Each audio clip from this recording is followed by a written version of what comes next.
Kanalımdan ve mutfağımdan herkese tekrardan merhabalar.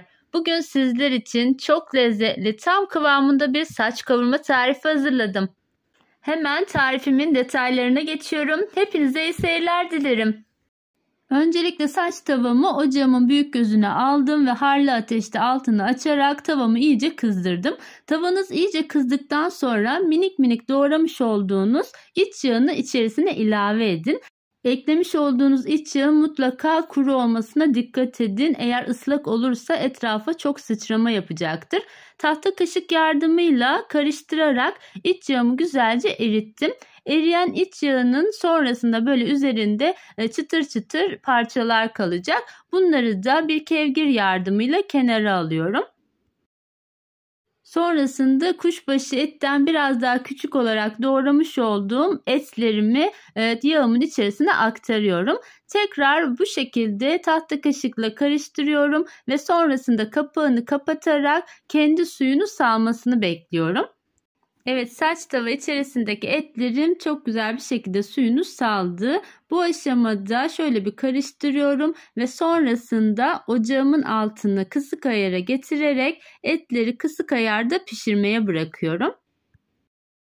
Ara ara kapağını açarak etlerimi karıştırıp kontrol ediyorum. Eğer bu aşamada sizin etleriniz pişmediyse ve suyunu çektiyse bir bardak sıcak su ilave ederek etlerinizi pişirmeye devam edebilirsiniz. Benim etlerim yaklaşık 30 dakikada kısık ateşte çok güzel bir şekilde pişmişlerdi. Şimdi suyunu çeken etlerimin içerisine bir tane orta boy yemeklik doğramış olduğum kuru soğanlarımı ilave ediyorum. Soğanı da ekledikten sonra yine şöyle bir karıştırıyorum ve kapağı kapalı olarak soğanlarla birlikte etlerimi pişirmeye devam ediyorum.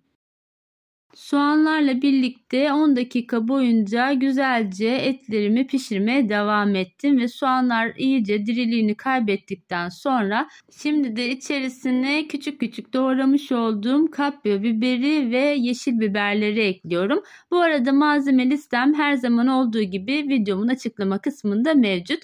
Dilerseniz oradan bakarak da faydalanabilirsiniz. Yeşil biber ve kapya biberlerimi şöyle bir karıştırdıktan sonra tekrar kapağını kapatıyorum ve 1-2 dakika kadar sebzelerim yine diriliğini kaybedinceye kadar pişirmeye devam ediyorum.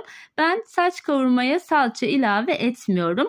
Bu aşamada içerisine 2 tane orta boy yemeklik doğramış olduğum domatesimi ilave edeceğim. Sizler seviyorsanız eğer domates yerine salça kullanabilirsiniz. Domatesi de ekleyerek yine şöyle bir karıştırıyorum.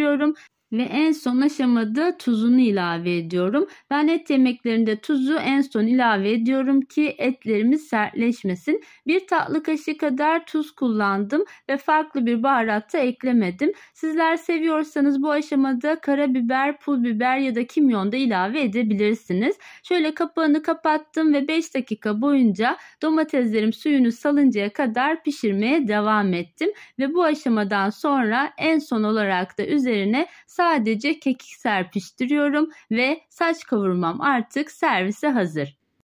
Evet, yapımı oldukça pratik, aynı zamanda da çok lezzetli bir saç kavurma tarifini bugün sizlere sunmak istedim. Umarım tarifimi sizler de beğenmişsinizdir. Tarifimi deneyecek olan herkese şimdiden afiyet olsun diyorum. Başka güzel tariflerde yeniden görüşmek üzere. Hoşça kalın, sağlıcakla kalın.